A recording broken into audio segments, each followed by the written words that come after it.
오늘은 우리가 역대상 15장 25절로 29절 말씀을 함께 펼쳤습니다. 그 중에서 본문 26절 상반절을 한번 같이 보십니다. 거기 보시면 하나님이 여호와의 언약궤를 맨 레위 사람을 도우셨으므로 라는 말씀이 나옵니다. 이 말씀에서 보는 하나님은 어떤 분이십니까? 하나님은 도우시는 분이시다. 사람을 돕는다. 이렇게 말씀을 합니다. 그렇습니다. 하나님은 인생을 도우시는 분이십니다. 그러므로 우리가 시편 121편 1절 2절 말씀을 한번 펼쳐볼까요? 보면은 내가 산을 향하여 눈을 들리라. 나의 도움이 어디서 올까? 나의 도움은 천지를 지으신 여호와에게서로다. 시인이 노래합니다. 시온으로부터 임하는 그 하나님의 도우심을 간절히 바라면서 노래를 읊고 있습니다. 그런데 이 시편 121편을 지은 이 사람만 하나님의 도움이 필요할까요? 저와 여러분들은 어떻습니까? 하나님의 도움이 필요 없습니까? 필요하죠. 모든 사람은 하나님의 도움이 필요합니다. 왜 그럴까요? 우리는 연약한 존재이거든요. 부족함을 알거든요. 그리고 필요한 것도 많거든요. 그리고 구원이 필요한 인생이기 때문에 하나님의 도우심이 절대적으로 필요합니다. 그런데 우리가 반드시 기억해야 하는 것은 하나님은 사람을 돕기는 돕는데 아무나 돕는 것이 아니고 무조건 돕는 것이 아니라는 것입니다. 하나님은 사람을 돕는가 하면 어떤 때는 하나님이 저주하십니다. 죽이기도 하십니다.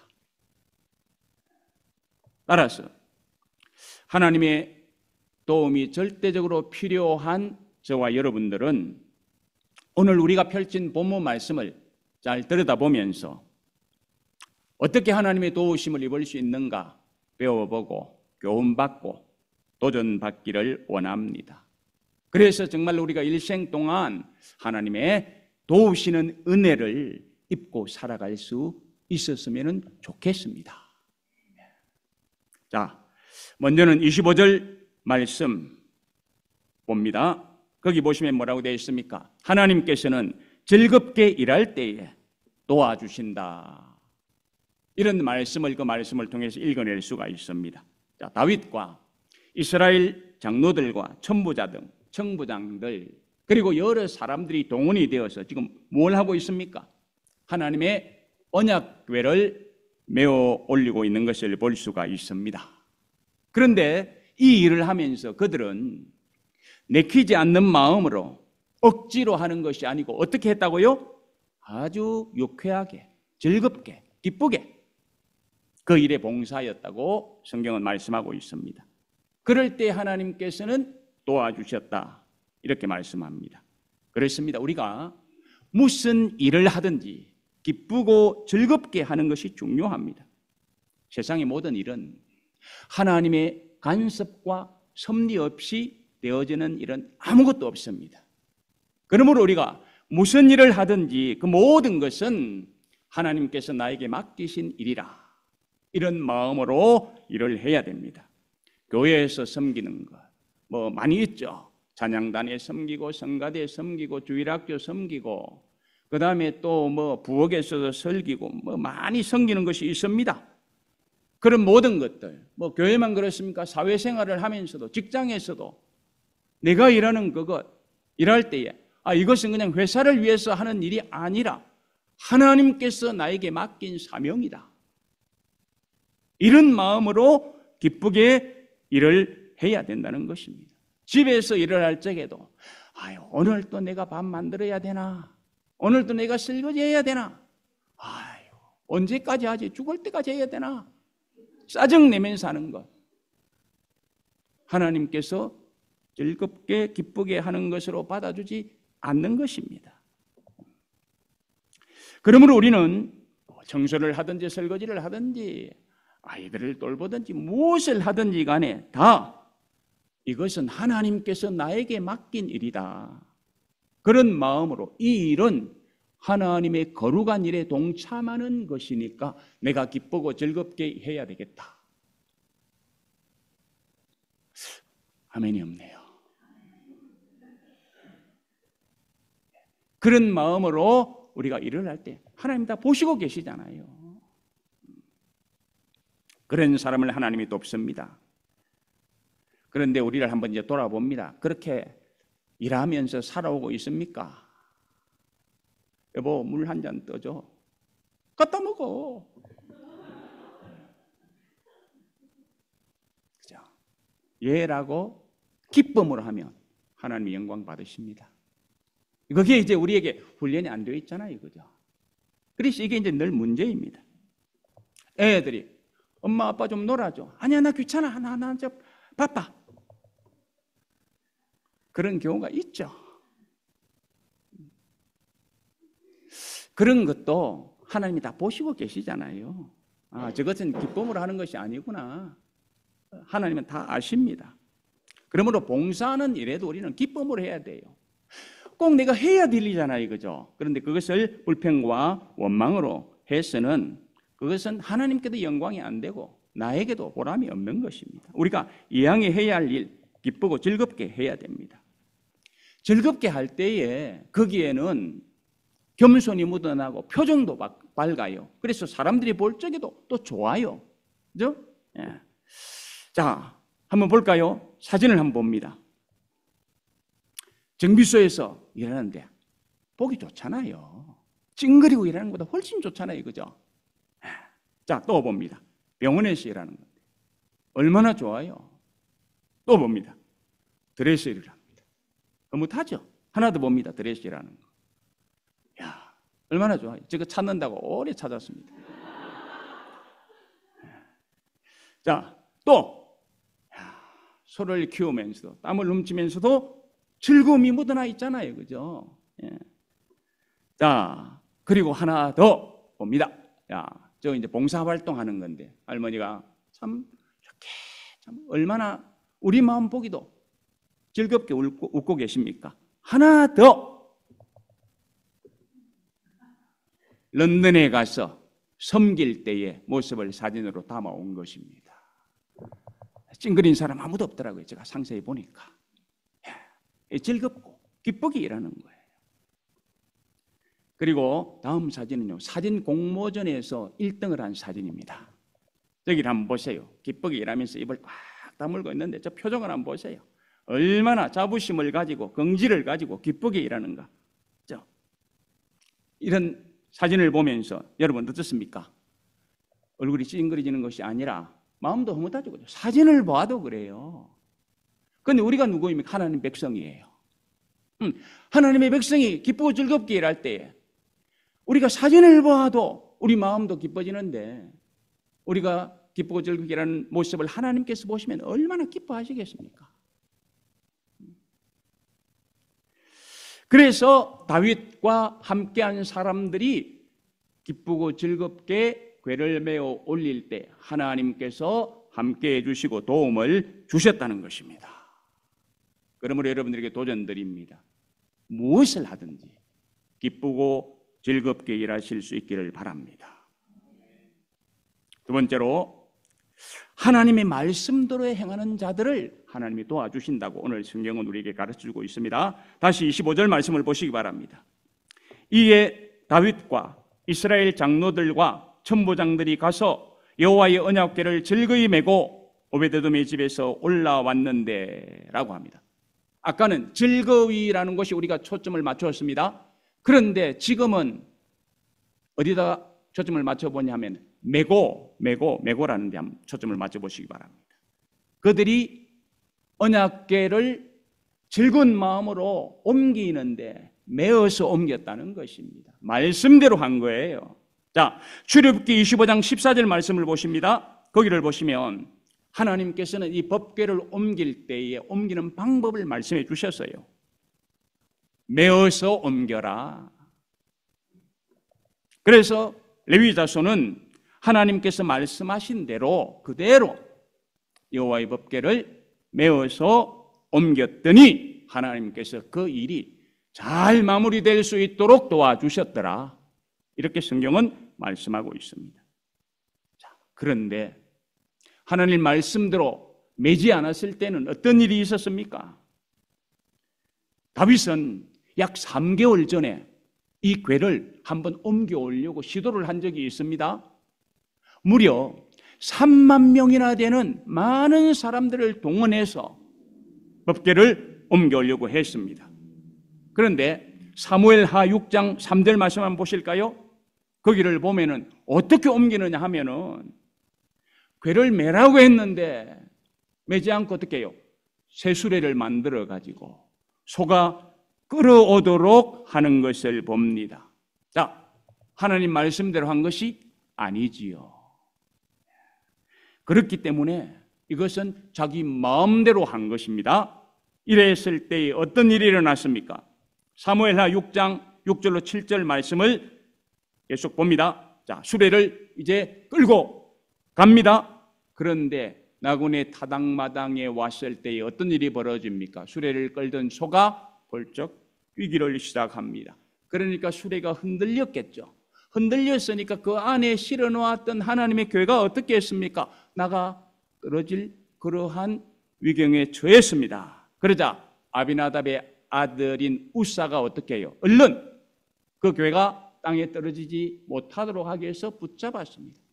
인간적인 측면에서 볼 적에는 그렇게 하는 것이 맞는 것 아닙니까? 그러나 하나님의 말씀은 뭐였습니까? 우리 확인했잖아요. 만지지도 말고 그냥 메워라. 성물은 누구나 만질 수 없다. 분명히 말씀해 주셨습니다. 그런데 우사는 자기 생각으로 저 궤 떨어지면 안 되는데 아마 저가 그 자리에 있었을 때도 그랬을 것 같아요. 그 잘못이잖아요. 하나님은 하나님이 말씀하신 대로 책임을 지십니다. 아멘. 그런데 우리가 그것을 믿지 못하는 거예요.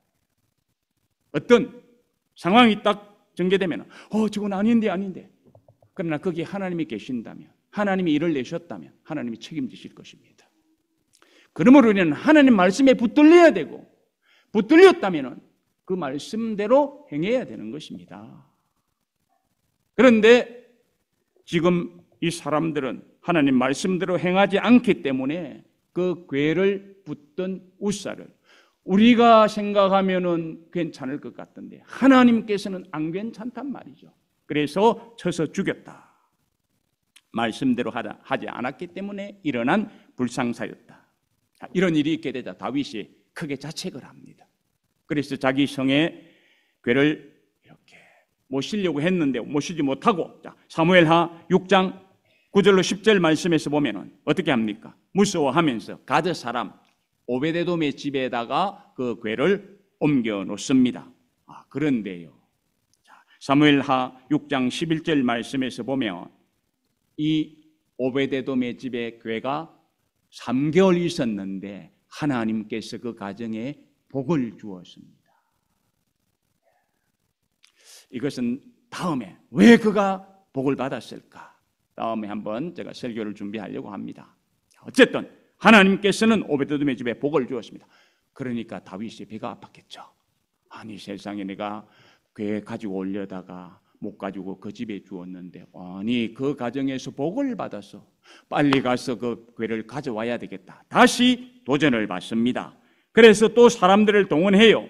제사장들을 동원하고 장로들을 동원하고 그 다음에 또 천부장들을 동원하고 레위인들을 동원하고 모든 백성들을 동원했다고 합니다. 아마도 전에 3만 명을 동원했잖아요. 이번에도 아마 거기에 버금가는 숫자를 동원했을 것입니다. 그래서 이제 그 궤가 있는 곳으로 갑니다. 가서 어떻게 합니까? 이번에는 궤를 옮겨오는데 어떻게 했다? 메어 옮겼다. 질거이 메어 옮겼다. 그러니까 이번에는 하나님 말씀대로 한 것이고 그렇게 행하는 다윗 일행을 하나님께서 도와주셨다라는 것입니다.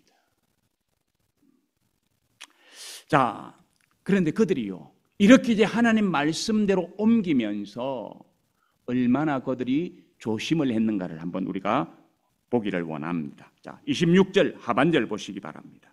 거기를 보시면 무리가 수송아지 7마리와 순양 7마리로 제사를 드렸더니 이렇게 이야기를 합니다. 법궤를 옮겨오는 도중에 제사를 드렸습니다. 자, 그런데 이 말씀과 병행하고 있는 다른 말씀 보면은 사무엘하 6장 13절 한번 보시기 바랍니다. 거기를 보시면 법궤를 메어 올리면서 다윗 일행이 얼마나 신중하고 조심했는가 하는 것을 보여줍니다. 보실까요?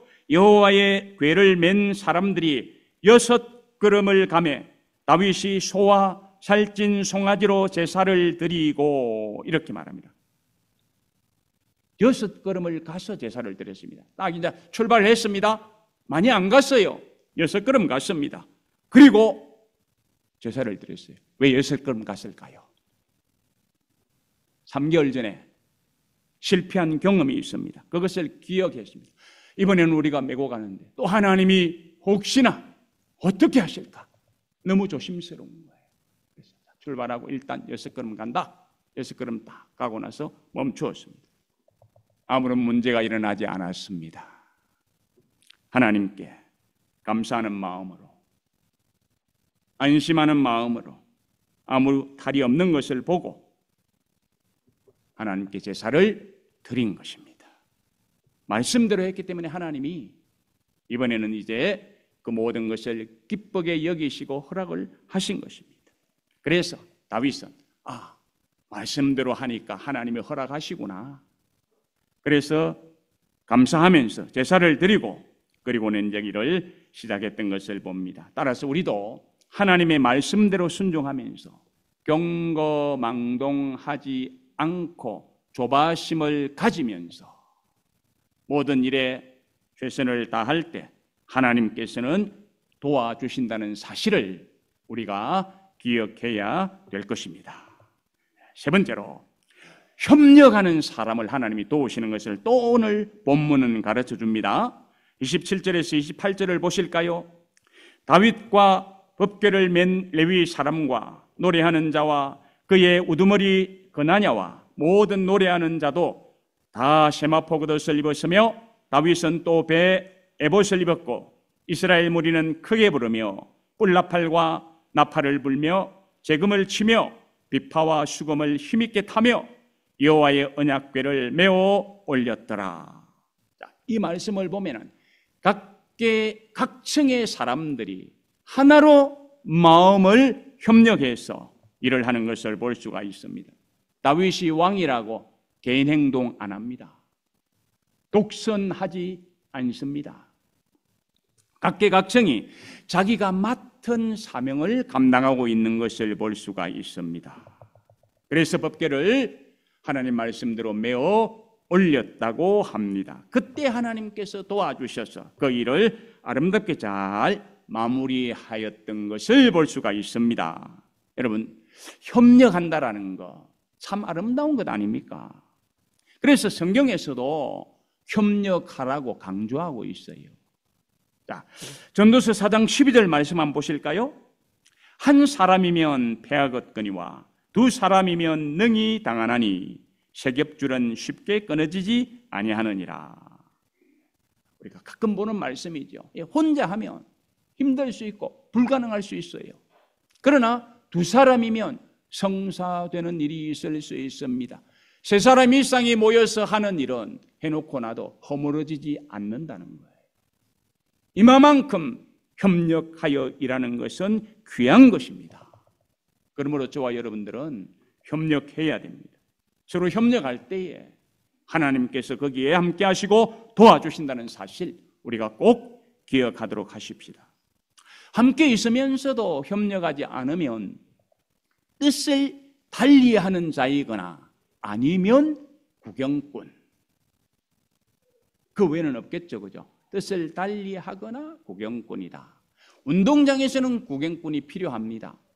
극장에서는 구경꾼이 당연히 필요하죠.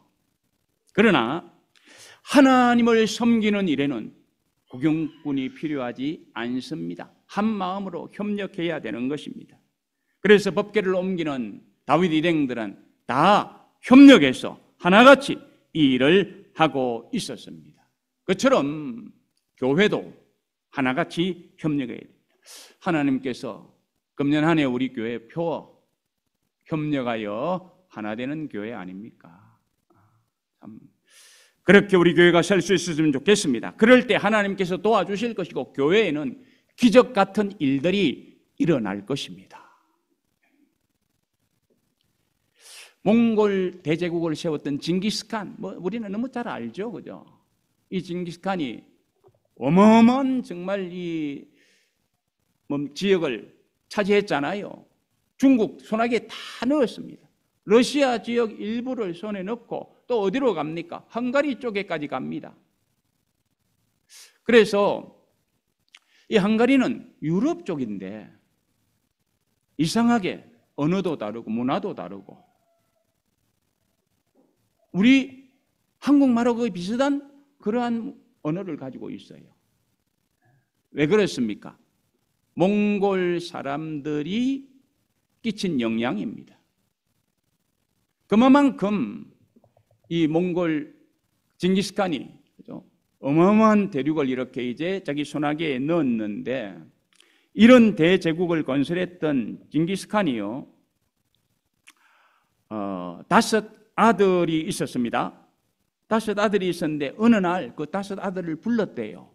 그래가지고 얘들아 니네들이 각각 화살 하나씩 가져와라.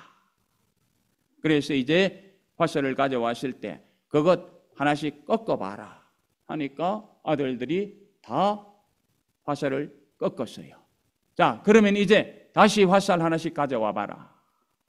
그렇게 하고는 이제 그 5을 하나로 잡아서 자, 꺾어봐라 했는데 그 5 화살을 한꺼번에 꺾으니까 안 꺾이는 거죠. 그래서 교훈을 주었답니다. 너희 5형제가 하나같이 협력하면 어느 누구도 꺾을 수 없는 거야.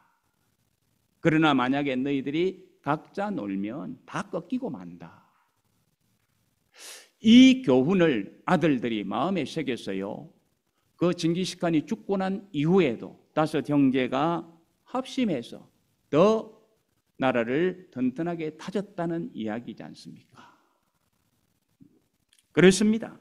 우리도 하나님 아버지께서 주신 말씀을 붙들고 기쁜 마음으로 합심할 때에 하나님이 도와주십니다. 교회에서도 그렇고 가정에서도 그렇고 직장에서도 그렇고 여러분 꼭 기억하시기 바랍니다. 하나님의 도우심을 입고 살아가기를 원한다면 기억하시기 바랍니다. 한 가지만 더 말씀드리면 열심을 다하는 사람을 하나님께서 도우신다고 오늘 성경은 가르칩니다. 28절 보시기 바랍니다. 다윗과 함께한 이스라엘 백성들이 법궤를 옮길 때부터 크게 노래하기 시작했습니다. 악기를 연주했습니다. 처음부터 시작점부터 이렇게 하고 시작을 합니다. 그때 다윗은 어떻게 했습니까? 춤을 추었습니다. 물론 오늘 우리가 본 그 말씀에는 다윗이 춤을 추었다는 말이 없습니다. 그런데 이하고 같이 가는 말씀인 사무엘하 6장 14절 말씀 한번 보시기 바랍니다. 거기를 보면 어떻게 했어요? 법궤를 메고 옮길 때부터 다윗은 춤추기 시작합니다. 자, 그런데 본문 29절 말씀 한번 보시기 바랍니다. 29절 말씀을 보면은 여호와의 언약궤가 다윗 성으로 들어올 때에 사울의 딸 미갈이 창으로 내다보다가 다윗 왕이 춤추며 뛰노는 것을 보고 그 마음에 업신여겼더라. 자, 법궤가 다윗 성에 들어올 때도 지금 다윗이 못하고 있습니까? 그때도 춤추고 있어요. 이것을 이제 다윗 성에 머물던 아내 미갈이 쳐다보고는 왕이 춤추는 걸 보고서 채통 떨어진다고 비웃었던 것입니다. 자, 우리는 여기서요 법궤를 옮기는 사람들의 열심이 얼마나 대단했는가 하는 것을 보게 됩니다. 지금 옮겨지고 있는 이 법궤는 낙원의 타작마당 근처에 있었던 오베데돔의 집에서부터 옮겨오는 겁니다. 우리는 그 오베데돔의 집이 정확하게 어디쯤에 있는가는 잘 알 수가 없습니다. 그러나 분명한 것은 상당한 거리에 떨어져 있던 지역인 것은 맞잖아요. 거기에서부터 법궤를 옮겨왔습니다. 그런데 이 법궤가 예루살렘 성까지 오는 동안에 그들은 무엇을 했습니까? 다윗은 춤을 계속 췄고, 노래하는 자들은 계속 노래했고, 연주하는 자들은 계속 연주했습니다. 찬양과 노래와 춤, 연주 멈추지 않고 계속했습니다. 열심히 있어야 되는 거죠. 시작한 것을 마무리할 때까지 끝까지 감당해내는 것은 열심히 있어야만 되는 것입니다. 이렇게 열심을 낼 때에 하나님께서 그 일을 성공할 수 있도록 도와주셨다는 것입니다. 그러면 왜 하나님이 열심을 내는 자를 도우실까요? 자, 성경 하나 소개해 드립니다.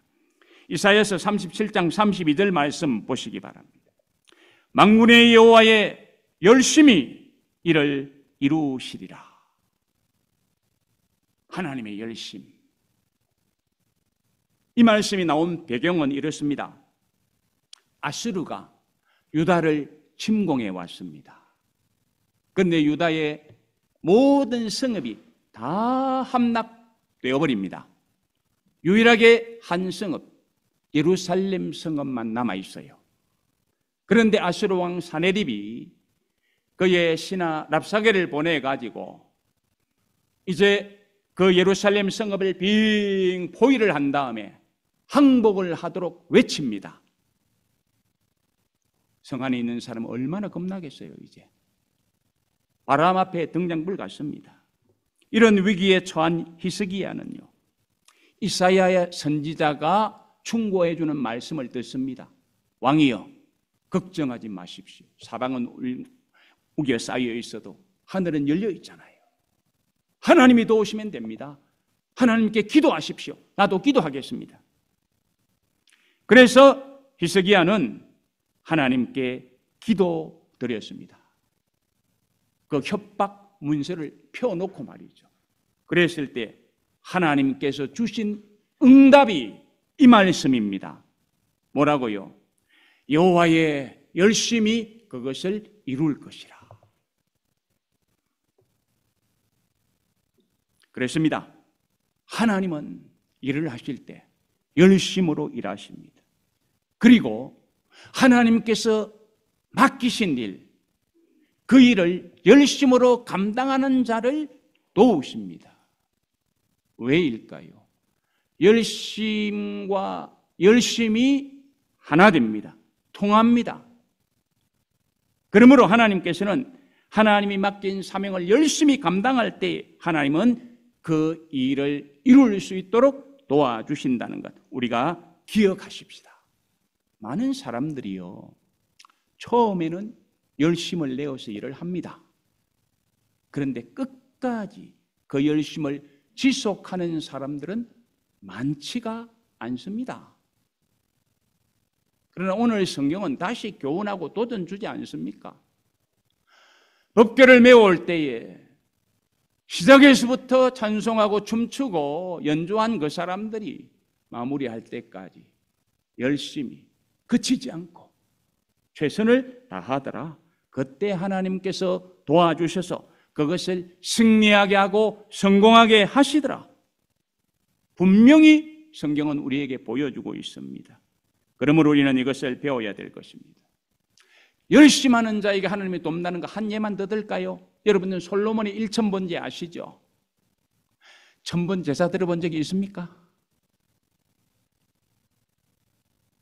웬만한 열심 가지고는 안 됩니다. 보통 일도 아니고 제사 드리는 거예요. 시간이 얼마나 걸리겠어요? 그러나 솔로몬은 마음에 결심했습니다. 그 결심을 이루기 위하여 1000번제를 열심히 드렸습니다. 그랬을 때에 하나님께서 응답을 주시는 거예요. 내 소원이 뭐냐? 묻는 것입니다. 저와 여러분들은 다 소원 가지고 있죠. 어떻게 이루시기를 원합니까? 열심으로 하나님의 뜻을 바라면서 움직일 때 하나님께서는 응답하시고 도와주십니다. 우리가 예배를 드릴 때도, 기도할 때도, 찬송할 때에도, 하나님께서 나에게 주신 사명을 감당할 때에도 열심히 봉사해야 됩니다. 그럴 때 하나님께서는 영광 받으시고 하나님께서 도와주시는 은혜가 우리에게 임한다는 사실 기억하시기 바랍니다. 결론입니다. 하나님은 사람을 도우시는 분이십니다. 어떨 때 도우신다고요? 즐겁게 일하는 사람을 도우십니다. 그러므로 억지로 하는 일 삼가야 됩니다. 안 하는 것보다 좋을 수가 있죠. 그러나 거기에는 하나님의 영광이 나타나지 않고 하나님 기뻐하지도 않고 하나님이 도우시는 일도 없을 것입니다. 즐거움으로 봉사해야 됩니다. 두 번째로 말씀 행하는 자, 그죠? 그 말씀, 나에게 주신 말씀, 그것을 행하는 자 하나님께서 도움을 받습니다. 내 생각 내려놓고 말씀에 입각해서 움직여야 되는 것입니다. 그런 삶을 살아가시기 바랍니다. 예. 합력함으로 하나님의 도우심을 경험하게 된다고 합니다. 그러므로 우리는 어떤 일에 있어서 나는 참견자가 아니다. 나는 구경꾼이 아니다. 나는 그 일을 위하여 부르셨다. 내 눈에 보이는 것은 하나님께서 나에게 주시는 사명이다. 기억해 보시기 바랍니다. 미국의 어떤 목사님 저거 손 좀 봐야 되겠네. 아, 집사님, 그거 집사님이 보셨으니까 그 집사님께서 주신 사명입니다. 이종용 목사님이라고 직접 들었어요. 옛날에 나라고 뭐 찬송 뭡니까 가수 생활하고 그랬잖아요. 그분이 목사님 돼가지고 그랬습니다. 그랬습니다. 우리는 구경꾼이 아닙니다. 내 눈에 보이는 것이 하나님이 나에게 주신 사명이다 생각하고 협력할 때에 하나님은 그것을 통하여 영광 받으시고 또 도우시는 은혜를 우리가 누릴 것입니다. 마지막으로 열심을 다하는 자를 하나님이 돕는다는 것, 여러분 꼭 기억하시기 바랍니다. 하나님은 열심히 일하시는 분이기 때문에 내가 열심을 낼 때 열심과 열심은 하나 됩니다. 통합니다. 그래서 하나님이 거기에 역사해 주십니다. 이루실 일이 있습니까? 도움이 필요합니까? 기억하시면서 하나님이 나에게 도움 주셨다 고백하고 찬양하고 영광 돌리는 삶을 기쁘게 살아가실 수 있기를 주님의 이름으로 축복합니다. 기도하십시다.